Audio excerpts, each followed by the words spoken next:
Го следите неделното интервју на Слободна Европа. Во него гостин е министерот за образование Панче Кралев.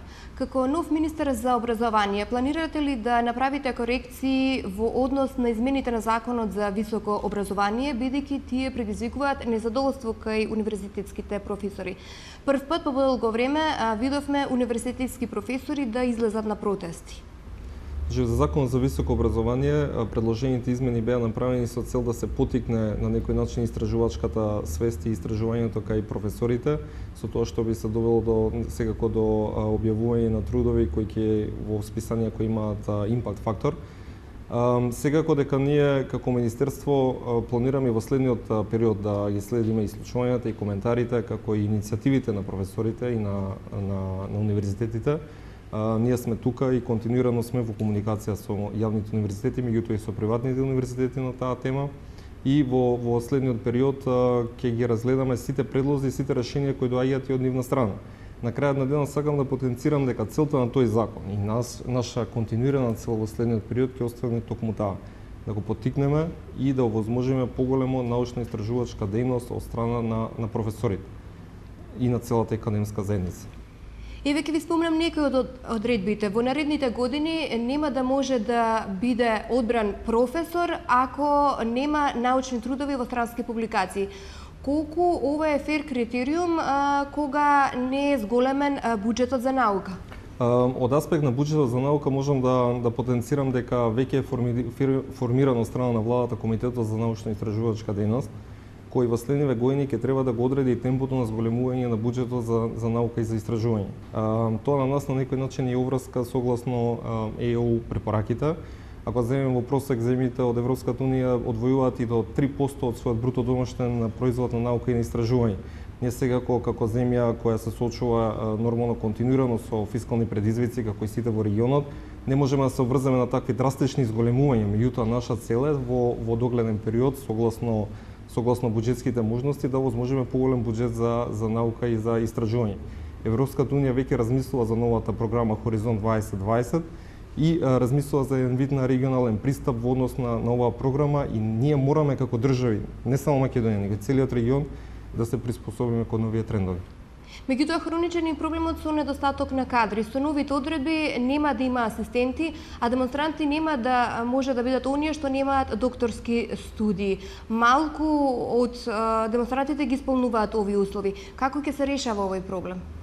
Ние пак ќе кажам, значи од аспект на јавните универзитети во Република Македонија, меѓутоа и на приватните универзитети, сме запознаени дека генерално постои дефицитарен кадар во однос на академската заедница.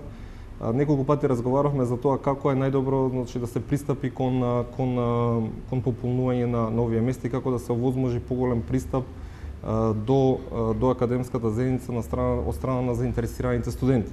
Тоа значи во предел како да ги поттикнеме студентите кои веќе на некој начин сега се ги завршуваат своите студии, да ги разгледаат можностите за отпочнување на кариера во академскиот свет. Тоа не е секогаш едноставен начин, тоа не е проблем кој е својствен само за Република Македонија. Во голем број на други земји во регионот и пошироко постои мала мотивација за студенти да преоѓаат кон академската средина. Тука се надоврзува оној круг. Мораме да бидеме свесни дека да се биде дел од академската заедница не значи само да се предава. Тоа значи да се биде дел од еден поширок круг на уврски, меѓутоа и на предизвици и секако имајќи го во предвид еден поширок поглед кон целите кои ќе бидат зацртани во стратегијата за научно-истражувачка дејност. Добро, но не мислите ли дека ваквите проблеми кои што ги носат измените, ако не покажете слух за барањата на професорите, може да ги натерат тие да почнат да заминуваат на приватните факултети? Значи, пак ќе кажам, слух постои и веќе сме во редок на комуникација со ректорите на јавните универзитети. Се надевам дека од аспект на тоа што сакаме ние како влада да го постигнеме и предизвиците со кои тие се соочуваат на секојдневна основа, дали од аспект на некој од одредбите од законот или генерално како предизвици во својата дејност, дека ќе изнајдеме начин како тоа нормално да не се случи, затоа што нас во интерес, во долгорочен интерес на Република Македонија, секако останува јавните универзитети да имаат еден демонстративно потенциран истражувачки капацитет кој ќе биде обележен на Република Македонија во следните години.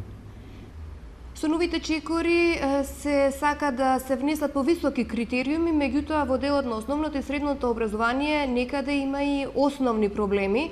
Во општините се жалат дека дотациите од Министерството не се доволни да се покријат основните трошоци, барем во дел од општините. Последни беа реакциите од Студеничани каде имаше проблем со превоз.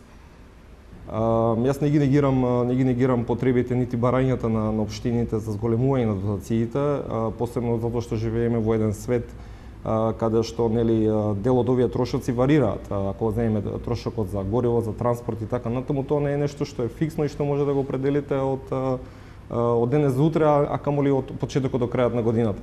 Така што во рамки на Министерството секогаш имаме некои предизвици и размислување како таа формула што се користи за расподелба на средствата да ја подобриме и да возможиме подобра расподелба на овие средства. Меѓутоа сакам да нагласам една работа, значи тоа што се случува да дел од наставниците или учениците или било кој друг кој е инволвиран во образовниот систем да пристапи кон бојкот како решение на било кој од овие проблеми, ние не се согласуваме со тоа и нема да го прифатиме. Тоа е многу важен момент затоа што ние како министерство и верувам дека и пошироко и владата имаме некој начин континуирана комуникација со општините како и со директорите на училиштата, така што не постои проблем за кој верувам дека можеме да најдеме решение. Ги разбираме потребите на овие општини, меѓутоа пак ќе кажам, методите на бојкот не се тие кои треба да се применуваат во вакви ситуации.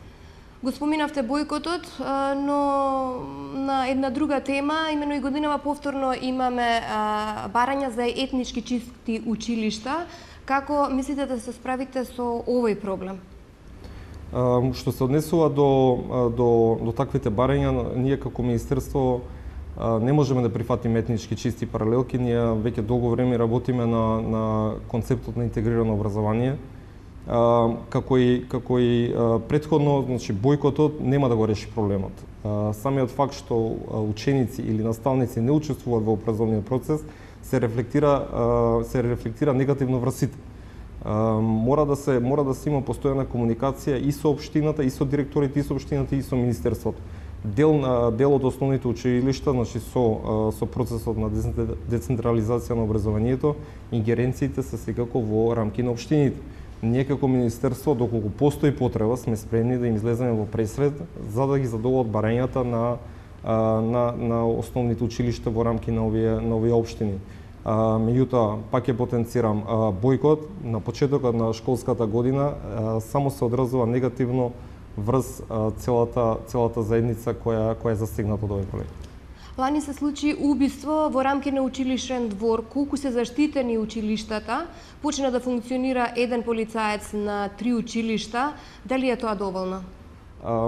Рајонскиот полицаец е една добра мерка која на терен функционира веќе, значи има полицаец кој е задолжен за 2 до 3 училишта и е одговорен и мора да биде на располагање на овие училишта во секое време.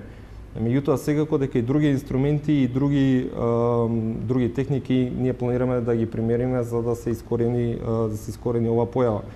Техничките помагала како камерите кои се веќе имплементирани во некои училишта се еден начин.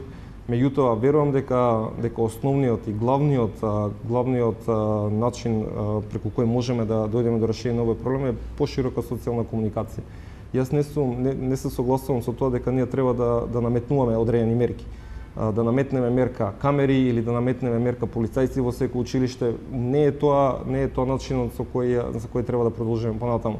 Ние сме спремни доколку од училиштата и заедницата дојде со конкретно решение како ова да се надмине, ние верувате како министерство ќе го поддржиме тоа. Ви благодарам на разговорот. Благодарам. Го следевте неделното интервју на Слободна Европа. До гледање.